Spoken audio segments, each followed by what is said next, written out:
Romanos 11, de 11 a 24. Nossas boas-vindas a todos que estão conosco nessa noite. Nós os recebemos com muita alegria. Também saudamos aqueles que nos acompanham pela internet. Queira o nosso Deus abençoar esse momento juntos para a edificação do seu povo e para a glória do Senhor Jesus Cristo. Romanos capítulo 11, de 11 a 24. Pergunto, pois, porventura tropeçaram para que caíssem? De modo nenhum, mas pela sua transgressão veio a salvação aos gentios para pô-los em ciúmes. Ora, se a transgressão deles redundou em riqueza para o mundo e o seu abatimento em riqueza para os gentios, quanto mais a sua plenitude. Dirijo-me a vós outros que sois gentios. Visto, pois, que eu sou apóstolo dos gentios, glorifico o meu ministério, para ver se de algum modo posso incitar emulações do meu povo e salvar alguns deles. Porque se o fato de terem sido eles rejeitados trouxe reconciliação ao mundo, o que será o seu restabelecimento, senão vida dentre os mortos? E se forem santas as primícias da massa, igualmente o será a sua totalidade. E se for santa a raiz, também os ramos serão. Se, porém, alguns dos ramos foram quebrados, e tu, sendo oliveira brava, foste enxertado em meio deles, e te tornaste participante da raiz e da seiva da oliveira, não te glories contra os ramos. Porém, se te gloriares, sabe que não és tu que sustentas a raiz, mas a raiz a ti. Dirás, pois, alguns ramos foram quebrados para que eu fosse enxertado. Bem, pela sua incredulidade foram quebrados. Tu, porém, mediante a fé, estás firme. Não te ensoberbeças, mas teme. Porque se Deus não poupou os ramos naturais, também não te poupará. Considerai, pois, a bondade e a severidade de Deus para com os que caíram, severidade, mas para contigo, a bondade de Deus, se nela permaneceres, doutra sorte, também tu serás cortado.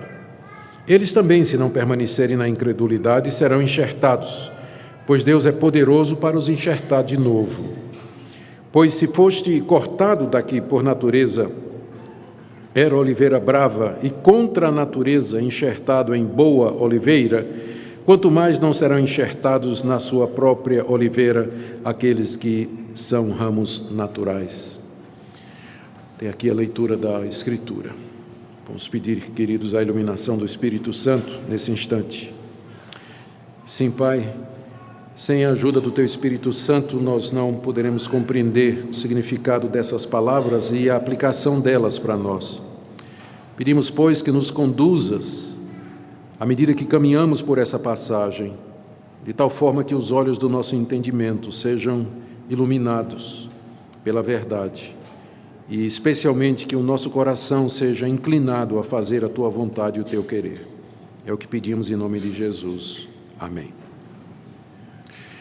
O futuro da nação de Israel, dentro do plano da salvação, é um assunto que vem ocupando a cabeça dos teólogos, pastores e pesquisadores já há muito tempo. Tem sido motivo de grandes debates na história da igreja desde os primeiros séculos. Uma vez que a nação de Israel rejeitou a Jesus Cristo, e Deus então rejeitou a nação de Israel e entregou o reino dele a outros povos, qual é o futuro da nação de Israel? É disso que Paulo trata nos capítulos 9, 10 e 11 da carta aos Romanos, que é a seção que nós estamos estudando agora, na nossa sequência nessa carta. Em linhas gerais, existem duas posições com respeito a essa questão do futuro de Israel. Há uma primeira posição que diz que Deus ainda não cumpriu completamente tudo o que prometeu a Israel. Ainda falta cumprir a promessa da terra, ou seja, que Israel ocupe toda a extensão da terra prometida. Falta cumprir a promessa que o descendente de Davi, que é Jesus Cristo, se assente no trono de Israel, o que aconteceria, segundo essa posição, literalmente, quando Jesus voltar e reinar sobre todo o mundo no período de 1000 anos, Israel sendo então o centro do mundo e a nação mais importante de todas. Ou seja, há um futuro ainda para a nação de Israel, enquanto Estado, enquanto povo. Deus ainda não cumpriu todas as promessas que foram feitas a Abraão, Isaque, Jacó e Davi. Essa é a primeira posição. A segunda posição diz que Deus já cumpriu todas as promessas feitas a Israel. Já cumpriu a promessa da terra, quando Josué conduziu o povo na conquista da terra, de acordo com o livro que leva o mesmo nome. E nesse livro, o livro de Josué, nós lemos várias vezes a declaração: assim Deus cumpriu plenamente o que havia prometido aos patriarcas. Ou seja, da perspectiva dessa posição, Deus já não tem mais nenhuma promessa referente à terra com respeito à nação de Israel. Ele já cumpriu o que havia prometido quando da ocupação da terra debaixo do comando de Josué. E já cumpriu também a promessa de que um descendente de Davi se assentaria no trono. Se cumpriu quando Jesus ressuscitou dos mortos, subiu aos céus e se sentou no trono do universo, à direita de Deus Pai, e recebeu todo o poder no céu e na terra. Portanto, o filho de Davi já reina. E, portanto, o milênio, ele já começou desde que Jesus subiu aos céus e ocupou o trono do universo, sendo, portanto, o milênio de natureza espiritual. Cristo reina no coração do seu povo e conduz o seu povo para a glória final que lhe está destinada. Existem variações e nuances entre essas duas posições, mas elas são basicamente as posições principais. Historicamente, os reformados são da segunda posição, que é a posição também que eu creio que é a posição bíblica, a posição correta. Na passagem que nós temos diante de nós, o apóstolo Paulo continua a tratar exatamente desse assunto, qual o futuro de Israel dentro do plano de Deus. Ele já havia dito, e nós vimos isso na mensagem anterior, que Deus rejeitou a nação de Israel apenas em parte, porque dentro da nação havia aquilo que Paulo chama de o remanescente fiel, os 7.000 que não dobraram os joelhos diante de Baal. Ou seja, Deus não rejeitou completamente os judeus porque eles não creram em Jesus Cristo, mas Deus havia elegido na eternidade, predestinado um grupo de judeus que são o resto dos judeus que permaneceu fiel a Deus. Então a rejeição de Israel foi apenas em parte e não totalmente. E agora, nós vamos ver nessa noite, Paulo explica também que Deus rejeitou a nação de Israel não para sempre, mas apenas por um período, e que ele haverá, depois desse período, de trazer os judeus em grandes números ao Messias, Jesus Cristo. Esse é o ponto de Paulo na passagem que nós lemos aqui. Vamos então, em primeiro lugar, ver a pergunta que o apóstolo Paulo faz iniciando a sessão. Verso 11, pergunto, pois, porventura tropeçaram para que caíssem? De modo nenhum. O que Paulo está perguntando aqui é o seguinte: quando os judeus tropeçaram, eles caíram em desgraça total diante de Deus, caíram para nunca mais se levantar? Vocês se recordam quando nós expusemos o capítulo 9, do que Paulo diz no verso 30 a 33. Ele diz que os judeus, procurando se justificar pelas obras e rejeitando a Jesus, a salvação pela fé em Jesus Cristo, eles tropeçaram na pedra de tropeço que é Cristo. Cristo é, ao mesmo tempo, o fundamento da igreja, a rocha sobre a qual a igreja se levanta, e ao mesmo tempo ele é pedra de tropeço para a nação de Israel. Os judeus tropeçaram em Cristo e caíram. Tropeçaram no sentido de que não entenderam quem ele era, não creram que ele era o Salvador, o Filho de Deus, e, portanto, o rejeitaram, como nós lemos nos Evangelhos e no livro de Atos e nas cartas. Esse foi o tropeço. A pergunta de Paulo é: Deus, então, por conta disso, rejeitou os judeus para todo sempre? Ou seja, Deus castigou os judeus, não permitindo que mais nenhum judeu se converta? Nós já vimos que a resposta de Paulo para uma pergunta semelhante antes a resposta dele foi de modo nenhum, e a mesma resposta que ele dá aqui também. Os judeus não caíram para sempre, no sentido de que a queda deles foi fatal e Deus não quer mais nada com os judeus. Paulo diz que Paulo não quer que alguém chegue a essa conclusão das palavras que ele disse, por isso ele diz de modo enfático, de modo nenhum.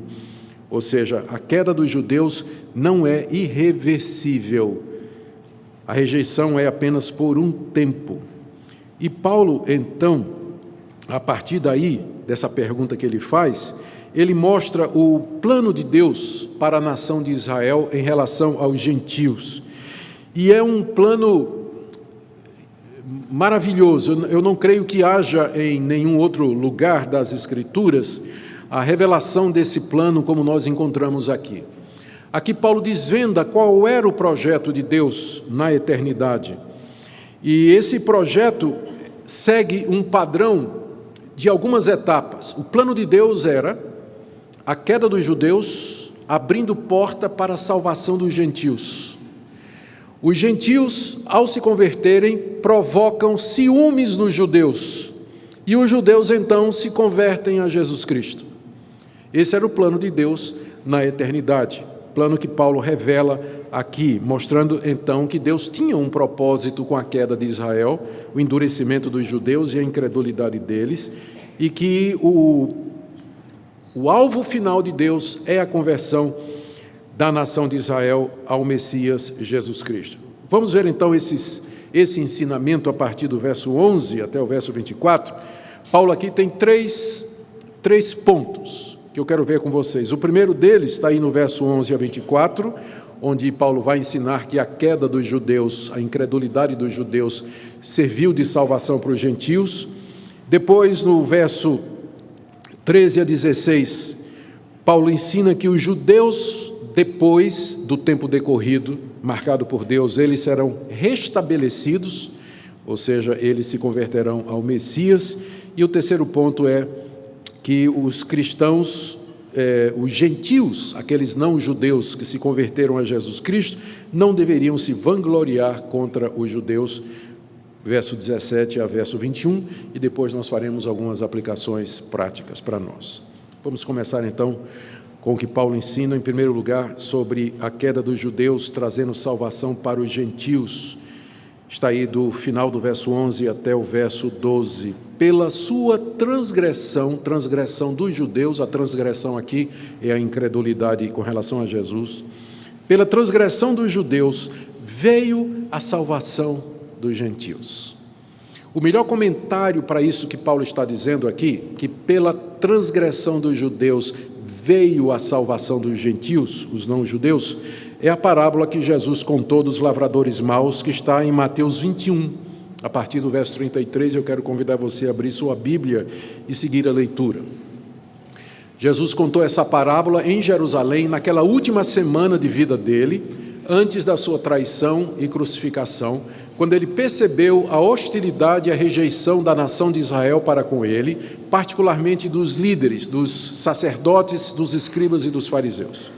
Jesus então contou uma parábola. Como nós sabemos, uma parábola é uma história fictícia ou real que tem como objetivo ilustrar um ponto doutrinário, ético, no caso aqui, escatológico. Verso 33, de Mateus 21. Disse Jesus: atentai noutra parábola. Havia um homem, dono de casa, que plantou uma vinha, cercou-a de uma sebe, que é uma cerca viva, construiu nela um lagar, que é um lugar onde se pisava a uva para fazer o vinho, edificou-lhe uma torre, para servir de torre de vigia, e arrendou-a a uns lavradores e depois se ausentou do país. Ao tempo da colheita, enviou os seus servos, os lavradores, para receber os frutos que lhe tocavam. E os lavradores, agarrando os servos, espancaram a um, mataram a outro, e a outro apedrejaram. Enviou ainda outros servos em maior número e trataram-nos da mesma sorte. E por último, enviou-lhes o seu próprio filho, dizendo: a meu filho respeitarão. Mas os lavradores, vendo o filho, disseram entre si: este é o herdeiro. Ora, vamos, matemo-lo e apoderemo-nos da sua herança. E agarrando-o, lançaram fora da vinha e o mataram. Jesus então pergunta: quando vier o Senhor da vinha, o que fará aqueles lavradores? Os sacerdotes e os fariseus responderam: fará perecer horrivelmente a esses malvados e arrendará a vinha a outros lavradores que lhe remetam os frutos nos seus devidos tempos. E perguntou-lhe Jesus então: vocês nunca leram nas Escrituras? A pedra que os construtores rejeitaram, esta veio a ser a principal pedra angular. Isso procede do Senhor e é maravilhoso aos nossos olhos? Portanto vos digo, e aqui está o ponto que Jesus queria ensinar com essa parábola: eu vos digo que o reino de Deus vos será tirado de vocês, judeus, O reino de Deus será tirado de vocês e será entregue a um povo que lhe produz os respectivos frutos, que seriam os gentios. E verso 45, os principais sacerdotes e os fariseus, ouvindo estas parábolas, entenderam que era a respeito deles que Jesus falava. E o verso 46 diz que procuravam matar Jesus, embora não encontrassem ocasião para isso. A parábola, o sentido da parábola é claro. A vinha é o reino de Deus, o dono da vinha é o próprio Deus. Os lavradores a quem ele arrenda a vinha era a nação de Israel, os judeus. Os emissários que foram lá cobrar os frutos foram os profetas que Deus mandou para a nação de Israel, que foram todos sistematicamente recusados, rejeitados, mortos, espancados e apedrejados. Finalmente Deus mandou o seu próprio filho para a nação de Israel, mas os lavradores rejeitaram o filho, tomaram o filho, jogaram fora da vinha e o mataram. A pergunta de Jesus aos fariseus foi: o que é que vocês acham que o dono da vinha vai fazer com esses lavradores? Em outras palavras, o que é que vocês acham que Deus vai fazer com vocês, que estão me rejeitando, o Filho de Deus, vocês que mataram todos os profetas que foram enviados?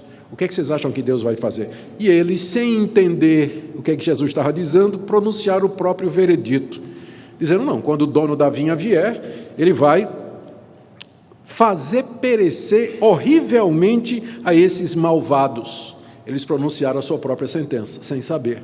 Arrendará a vinha a outros lavradores. Profeticamente anunciaram que o reino de Deus que estava com eles passaria para outros povos que lhe remetam os frutos nos seus devidos tempos.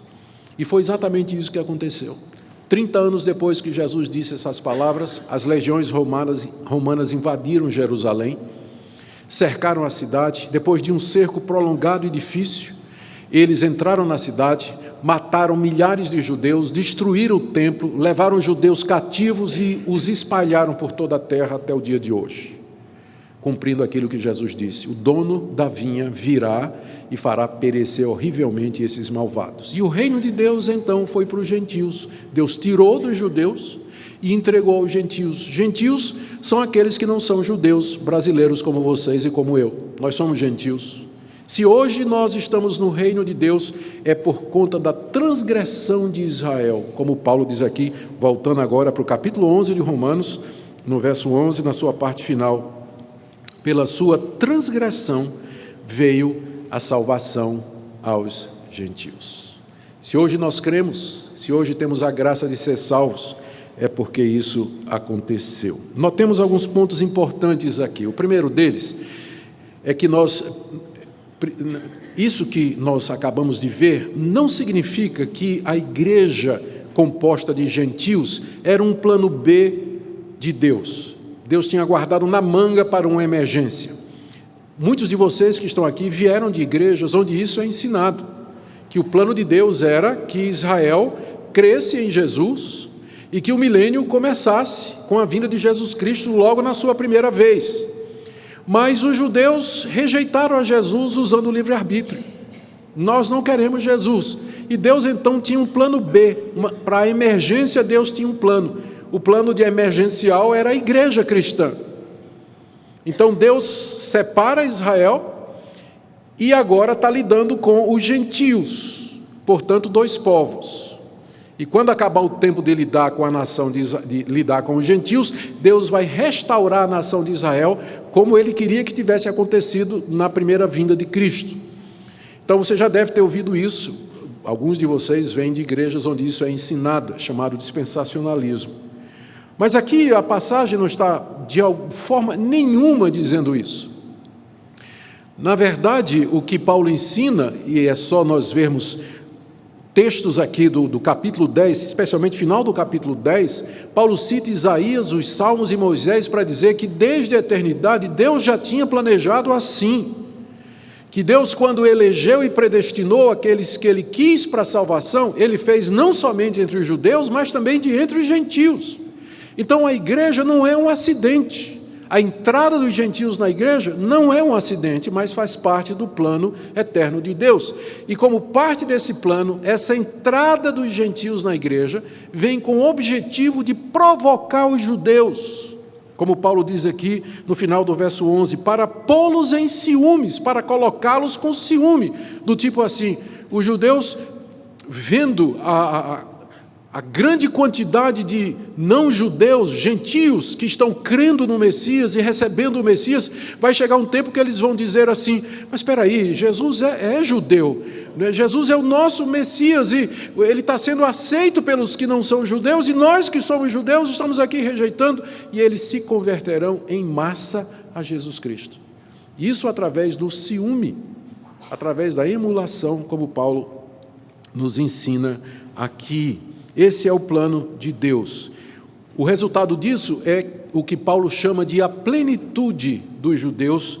Veja aí no verso 12, ele argumenta, ora, ele está explicando o que ele disse, né, sobre a questão da transgressão deles trazer a salvação aos gentios para pô-los em ciúme. Ele diz, ora, se a transgressão deles, que foi rejeitarem Jesus, redundou em riqueza para o mundo, que é a salvação dos gentios, e se o abatimento deles, que é a rejeição deles de Cristo, serviu de riqueza para os gentios, porque os gentios se enriqueceram com a salvação eterna mediante Jesus Cristo, quanto mais a sua plenitude, quanto mais a plenitude dos judeus.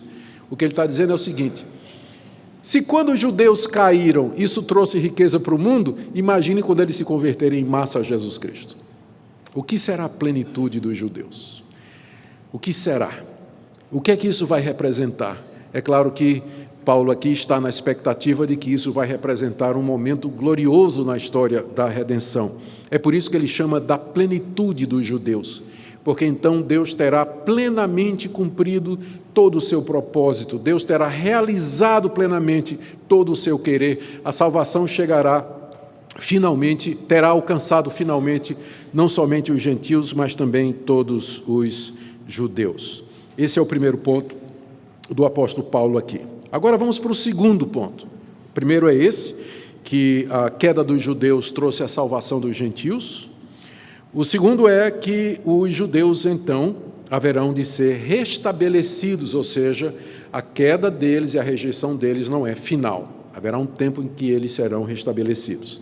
Paulo aqui, isso aí do verso 13 até o verso 16, Paulo aqui se dirige aos gentios crentes que havia na igreja de Roma. Verso 13, dirijo-me a vós outros que sois gentios.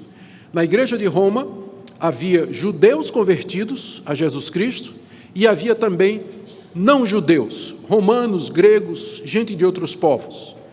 Paulo aqui se dirige à ala não-judaica da igreja, aos que não eram judeus. Eu dirijo-me a vocês, gentios, e daqui até o final, Paulo está falando com os gentios. Essa palavra é particularmente para os gentios. E o que é que Paulo diz? Ele diz no verso 13, visto que eu sou apóstolo dos gentios, eu glorifico o meu ministério para ver se de algum modo posso incitar emulação os do meu povo e salvar alguns deles. Paulo aqui revela alguma coisa a respeito das suas intenções e motivações que só acontece aqui na carta aos Romanos, só nessa passagem. Nenhuma outra carta dele, ele revela essa motivação. O que ele está dizendo aqui é simples. Deus me chamou para ser apóstolo dos gentios. Paulo era judeu, nós conhecemos a história de Paulo. Saulo de Tarso, judeu de judeus, da tribo de Benjamim, israelita da nata, perseguidor dos cristãos. Deus lhe aparece no caminho de Damasco, ele se converte, se torna o maior, aquele que era o maior perseguidor dos cristãos, se torna o maior pregador de Cristo. E Cristo o levantou para pregar esse evangelho, ele sendo judeu, Deus o levanta para que ele pregue entre os gentios. E Paulo aqui diz que ele exalta, ele glorifica o seu ministério, ele exalta o seu ministério, ele tem orgulho de ser pregador entre os gentios. Sabe por quê? Porque quanto mais gentios se converterem, maior vai ser o ciúme dos judeus. E quanto mais os judeus ficarem com ciúmes, mais judeus vão se converter. É exatamente isso que ele está dizendo aqui, ó. Verso 13, eu sou apóstolo dos gentios, glorifico o meu ministério, quer dizer, eu me orgulho no meu ministério, para ver, verso 14, se de algum modo posso incitar a emulação do meu povo, posso incentivar ou encorajar ou impulsionar alguns do meu povo a crer em Jesus Cristo e assim salvar alguns deles. Mesmo que Paulo seja o apóstolo dos gentios, no fundo, o que ele queria também era a salvação dos judeus. Ele nunca abandonou a esperança, a paixão e o amor que ele tinha pelo seu próprio povo. Alguns, inclusive, acham que aquele espinho na carne que ele menciona, na segunda carta aos Coríntios, capítulo 12, era exatamente a dor constante que ele sentia, porque os judeus rejeitavam Jesus Cristo. Aqui nessa carta mesmo ele diz: eu queria ser anátema, separado de Cristo por amor dos judeus, que são os meus compatriotas. Por que Paulo tem... Por que ele tem essa esperança na conversão dos judeus e essa expectativa? Ele explica isso nos versos seguintes usando 3 metáforas. A primeira da ressurreição dos mortos, verso 15. Ele tinha dito no verso 14 que ele glorifica o ministério dele para levar a salvação a alguns do seu povo, porque, verso 15, se o fato de terem sido eles rejeitados trouxe reconciliação ao mundo, o que será o seu restabelecimento se não vir entre os mortos? Por que Paulo está tão entusiasmado e preocupado com a conversão dos judeus? O argumento é muito simples. Ora, quando eles foram rejeitados, isso trouxe reconciliação ao mundo, Deus se reconciliou com as nações mediante o Evangelho, o que será o restabelecimento dos judeus, ou seja, quando eles se converterem, se restabelecerem como povo de Deus? O que vai ser isso senão vida de entre os mortos? É uma expressão para dizer uma coisa sem precedentes, uma coisa extraordinária, como uma ressurreição.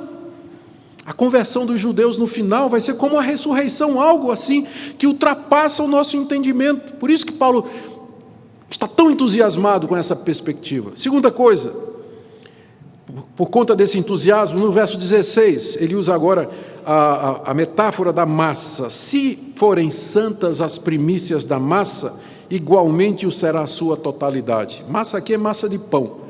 Se as primícias da massa, a primeira amostragem da massa é santa, o resto dela, os pães que são feitos com ela, também serão santas. O que Paulo está se referindo aqui, a massa aqui, as primícias da massa, são os patriarcas, a quem Deus fez as promessas e com quem entrou em aliança. Se eles foram separados por Deus e Deus abençoou a sua descendência, então essa descendência também ela será santa, ela será igualmente abençoada por Deus. Assim Paulo faz uma conexão entre o remanescente fiel dos judeus, que haverá de se converter, e os patriarcas a quem Deus fez as promessas. No mesmo verso 16, nós temos a terceira metáfora que Paulo usa, a da raiz da árvore. Se for santa a raiz, também os ramos serão. É claro que a raiz são os patriarcas, a quem Deus fez as promessas, e os ramos serão os descendentes desses patriarcas que constituem o remanescente fiel de Israel. A argumentação é a mesma. E isso, então, quando Paulo cita aqui raiz e ramos, ele agora faz o gancho para uma metáfora, uma ilustração baseada num processo que era comum naquela época, que era o de enxerto de galhos de uma árvore em outra, que Paulo então usa a partir do verso 17 até o verso 21. E o objetivo de Paulo aqui é corrigir uma tendência dos não-judeus da igreja de Roma de se vangloriar contra os judeus, do tipo assim: Deus rejeitou os judeus e me chamou para ficar no lugar dele. Eu devo ser melhor do que os judeus, porque Deus rejeitou os judeus, e eu sou não judeu, e agora faço parte do reino de Deus, então quer dizer que de alguma forma eu sou melhor.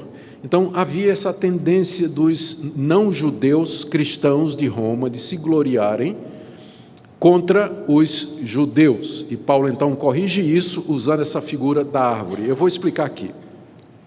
A metáfora que está por detrás dessa passagem, que é reconhecidamente uma das passagens mais difíceis da carta aos Romanos, por isso nós vamos precisar ter paciência aqui. A metáfora que Paulo está usando aqui é tirada da fruticultura da época, e que também é muito usado hoje, que é o processo de você enxertar galhos de uma árvore em outra, com o fim de ou melhorar aquela árvore, que é enxertada, na qual é enxertada, ou os galhos receberem a seiva da nova árvore e produzirem então frutos melhores do que a árvore original de onde os galhos foram tirados.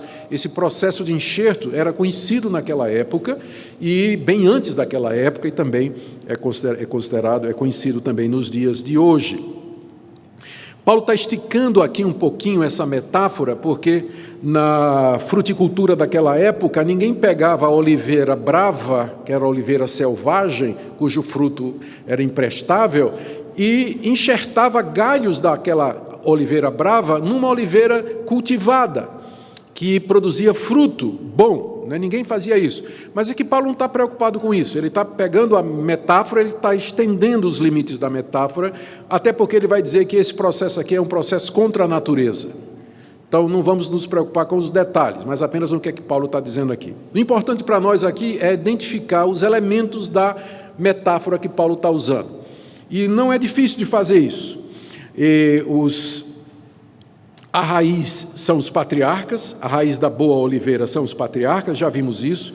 A oliveira representa o Israel espiritual, o povo de Deus, não a nação, mas o Israel espiritual dentro da nação de Israel. O Israel dentro de Israel, ou o remanescente fiel, ou os 7.000 que não dobraram o joelho a Baal, como nós vimos na mensagem anterior. Os ramos naturais, sim, aí sim é o Israel étnico, os judeus, a quem as promessas foram feitas. A oliveira brava é o mundo gentílico. Os ramos da oliveira brava são os gentios que se converteram em Cristo Jesus e foram incluídos no povo de Deus. Então a metáfora é muito clara e dela Paulo tira 2 pontos que eu quero mostrar a vocês. O primeiro ponto é esse: a nação de Israel, por causa da sua incredulidade, a nação de Israel, que são os ramos naturais, por causa da incredulidade, foi cortada do povo de Deus, quando eles rejeitaram a Deus, a Cristo. E Deus, então, colocou os gentios como enxertos de oliveira brava na oliveira verdadeira. Aqui a figura é muito simples, né? Os judeus foram cortados da oliveira, Deus quebrou os ramos, pegou os ramos de uma oliveira brava e colocou no lugar. Então foi isso que Deus fez. Segunda coisa, se Deus consegue pegar ramos da oliveira brava e enxertar na boa oliveira e eles dão fruto, é muito mais fácil para Deus reenxertar os ramos naturais, não é? E é exatamente isso que ele vai fazer. Ele vai reenxertar os ramos naturais na oliveira. Vejam as passagens que dizem isso, verso 17. Se, porém, alguns dos ramos foram quebrados, e tu, ele está falando para o gentio, sendo oliveira brava, foste enxertado em meio deles e te tornaste participante da raiz e da seiva da oliveira. Veja o verso 19. Dirás, pois, alguns ramos foram quebrados para que eu fosse enxertado. E veja também o verso 20. Bem, pela sua incredulidade foram quebrados, tu, porém, mediante a fé, estás firme. Então, essa é a aplicação que Paulo está fazendo para os gentios. Vocês são oliveira brava, vocês não são da árvore original. Vocês estão aqui como enxerto. Tem que lembrar disso. Os judeus, que são os ramos naturais, foram quebrados por causa da incredulidade deles. Mas se Deus pode trazer vocês e enxertar, muito mais pode Ele trazer os ramos naturais de volta, porque é muito mais fácil fazer isso. Segunda lição que Paulo diz aqui, segunda lição, é que, então, futuramente, Deus vai trazer, portanto, os ramos naturais e reenxertá-los. Verso 23, 24. Eles também, eles aqui são os judeus, se não permanecerem na incredulidade em que se encontram agora, serão enxertados de volta, pois Deus é poderoso para os enxertar de novo. Pois se tu, gentio, foste cortado da que por natureza era oliveira brava, e contra a natureza, Paulo sabe que não é esse o processo natural, não é? Contra a natureza, enxertado em boa oliveira, quanto mais não serão enxertados na sua própria oliveira aqueles que são ramos naturais. Bonita figura, né? Complicada, para descrever esse projeto de Deus, aquele padrão que eu disse que Paulo está descrevendo aqui do plano de Deus. Israel tropeça, através do tropeço os gentios se salvam, pela salvação dos gentios os judeus ficam com ciúme, e por conta do ciúme eles creem em Cristo e são salvos, e aí fecha o ciclo, Deus realizou o seu plano. Está completo. Essa é a metáfora da oliveira e do enxerto. E à luz disso, Paulo traz 3 exortações aqui para os gentios. Como eu disse, essa parte aqui foi escrita por Paulo para combater a arrogância dos gentios contra os judeus. Primeiro, não se glorie contra os judeus, diz Paulo no verso 18, não te glories contra os ramos, porém se te gloriares, sabe que não és tu que sustenta a raiz, mas a raiz a ti. O ramo tem que ter a consciência de que não é ele que sustenta a raiz, mas é a raiz que sustenta o ramo. Isso quer dizer para nós o seguinte: não nos gloriemos contra os judeus, porque a raiz é judaica. A raiz do cristianismo é judaico. As promessas foram feitas a um judeu. O culto foi dado à nação de Israel. As promessas foram feitas ao descendente de Davi. O Messias era judeu. Então a raiz da igreja cristã é judaica e nós somos o ramo que foi enxertado. Por isso nós não podemos nos gloriar ou não podemos injuriar os judeus pensando que nós somos melhores do que eles e que Deus nos elegeu por conta da nossa bondade, de forma nenhuma, que é o ponto seguinte de Paulo, né? A outra exortação dele, verso 19 a 21. Tu dirás, alguns ramos foram quebrados para que eu fosse enxertado. Bem, pela incredulidade foram quebrados, tu, porém, mediante a fé, está firme, não te ensoberbeças, mas teme, porque se Deus não poupou os ramos naturais, também não te poupará. Não fica se gloriando que Deus quebrou um ramo natural para enxertar você como oliveira brava, porque se Deus quebrou um ramo natural, muito mais Ele vai quebrar o enxerto. E se você não permanecer na bondade e na graça de Deus, você vai ser quebrado do mesmo jeito que os judeus foram. Vai ser quebrado da mesma forma. Terceira exortação de Paulo. Considere a bondade e a severidade de Deus, verso 22. Para com os que caíram, que foram os judeus, Deus foi severo. Em que sentido Deus foi severo com os judeus que caíram? Eles rejeitaram a Cristo, não creram em Cristo, Deus o cortou do povo dele. Eles foram excluídos do povo de Deus, se perderam, foram condenados eternamente ao inferno por conta da incredulidade. Mas para com os gentios Deus usou de bondade, porque Deus não tinha uma aliança com os gentios, Deus tinha uma aliança com a nação de Israel. Deus não tem uma aliança com o Brasil, não tem aliança com os Estados Unidos, não tem aliança com o Canadá, com China, com país nenhum. A aliança dele era com a nação de Israel. Mas ele agora bondosamente estendeu o Evangelho e as boas novas e a palavra da reconciliação aos não-judeus. Se você está aqui nessa noite, crente em Jesus Cristo, é por conta da bondade de Deus, não é por nada em você, não é por mérito seu ou nosso, como raça, nação ou como indivíduos, mas é pela misericórdia e pela bondade de Deus. Mas aí Paulo adverte, no verso 22, para com os caíram, severidade, para contigo bondade de Deus, se nela permaneceres. De outra sorte, também tu serás cortado. O mesmo Deus que rejeitou os judeus e os cortou da árvore, vai cortar o enxerto também. Se você não permanecer na graça de Deus, não permanecer firme no Evangelho, crente em Jesus Cristo, se você abandonar a fé em Cristo Jesus, abandonar o Evangelho, virar as costas, voltar para o mundo, seguir uma vida sem Deus, você vai ser cortado severamente como os judeus foram também. Porque Deus nos trata a todos igualmente nesse sentido. E a justiça dele é para todos. Eu estou vendo aqui várias bandeiras vermelhas levantando aqui na cabeça de gente, perguntando, ué, pastor, e crente perde a salvação? Não é? Paulo aqui não está tratando da questão íntima do relacionamento do crente para com Deus, porque nós não conhecemos a verdade a respeito do estado de cada um de vocês. Eu não posso, olhando aqui da frente, dizer quem de fato é crente, tem fé e será salvo. Eu não posso dizer. Por isso que eu digo, se você não perseverar até o fim, você vai para o inferno.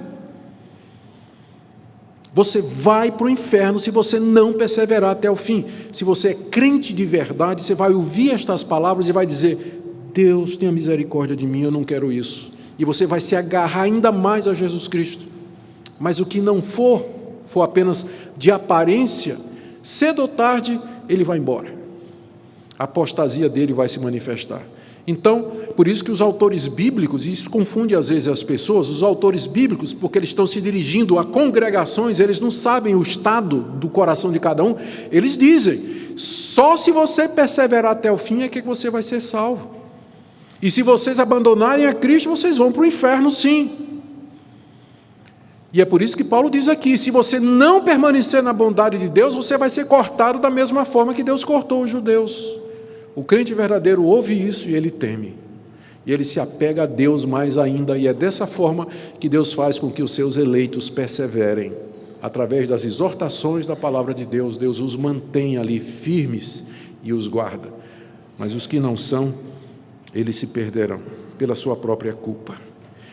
Gente, o que é que nós podemos aprender aqui? Deixe-me tentar resumir aqui alguns pontos de doutrina para nós, terminando com alguma aplicação prática. Primeiro, eu acho que está claro, não é, que a história ela não é uma sucessão de acontecimentos ao acaso. Não tem destino, não tem sorte, não tem azar.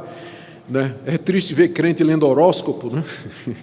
Nós sabemos que a história tem um começo, um meio e fim, e que ela se encaminha para um projeto ou para um fim que já foi determinado por Deus desde a eternidade. Você vê como Paulo fala aqui desse controle de Deus na história, a perdição dos judeus, a entrada dos gentios, a futura conversão de Israel. Por que Paulo pode afirmar isso? Porque ele sabe que Deus tem um projeto, tem um plano, e ele está no controle, e que, portanto, tudo que Deus planejou vai acontecer. Segunda coisa, fica claro também aqui dessa passagem que nesses planos de Deus ainda resta um futuro para a nação de Israel. Só que esse futuro não é a restauração nacional de Israel na terra prometida, não é a reconstrução do templo, não é Jerusalém capital do mundo, como algumas pessoas pensam, não é Jesus Cristo sentado no trono de ouro em Jerusalém governando o mundo a partir de lá. Você nota que nada disso é mencionado aqui. Aqui se falou do restabelecimento de Israel, da plenitude dos judeus. Aqui se falou da conversão deles. Essa plenitude dos judeus e retorno dos judeus é espiritual. É a conversão em massa dos judeus existentes, próximo da vinda de Jesus, provavelmente durante a grande tribulação. Não está falando aqui em restauração nacional de templo, de terra e nada disso, porque isso tudo já se cumpriu. O que resta para Israel é voltar-se para o Messias, e quando o judeu crê em Jesus Cristo, ele se torna igreja. Deus não tem dois povos. Quando ele crê em Jesus Cristo, ele se torna igreja, que é o povo de Deus, que de fato existe. Em terceiro lugar, eu creio que esse texto nos ensina a evitar dois extremos. Primeiro, o que a gente chama de sionismo. O nome Sion, ou Sião, é outro nome para Jerusalém. Sionismo é um movimento de evangélicos muito forte no mundo, principalmente nos Estados Unidos, que é voltado para a nação de Israel como se Israel fosse o ponteiro do mundo. E os acontecimentos no Oriente Médio que envolvem Israel, eles vêm sempre como sendo escatológico ou cumprimento de alguma profecia. E esse movimento é o mesmo movimento que no Brasil e no mundo tenta fazer com que aspectos da lei de Israel e da cultura e da religião de Israel entrem nas igrejas evangélicas. A judaização das igrejas, celebração das festas de Israel, pastor vestido de rabino, tocar chofar no início do culto, entrar com a arca da aliança, chamar Jesus de Yeshua HaMashiach e todas estas coisas, que não tem nada a ver mais com o evangelho. O que resta ainda de judaico a acontecer é a conversão dos judeus a Jesus Cristo. É isso que resta, tudo mais passou, faz parte das sombras da antiga aliança.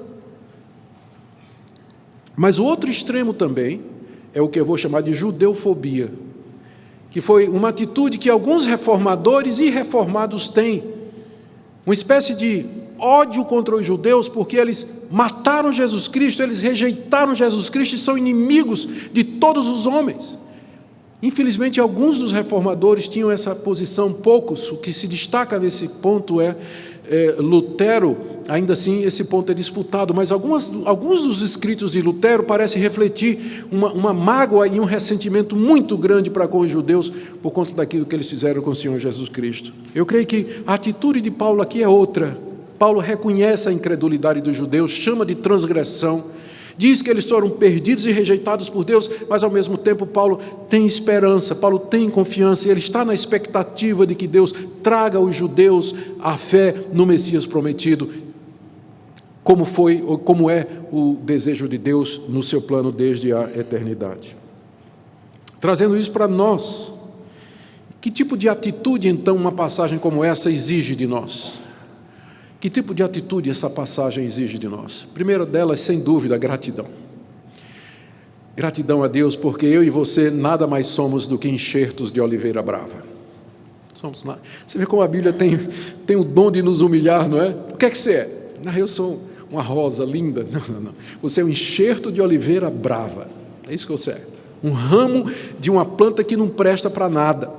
É isso que você é. É isso que eu sou. E nós estamos enxertados na boa oliveira, no lugar de algum judeu. O ramo foi quebrado e você é enxertado lá no buraco. Então, você está no lugar de algum judeu. Que privilégio para nós, que graça nos foi dada, que misericórdia que nos foi estendida em Cristo Jesus. Portanto, o crente, acima de tudo, ele tem que ser grato a Deus, ainda que ele não tenha nada nesse mundo.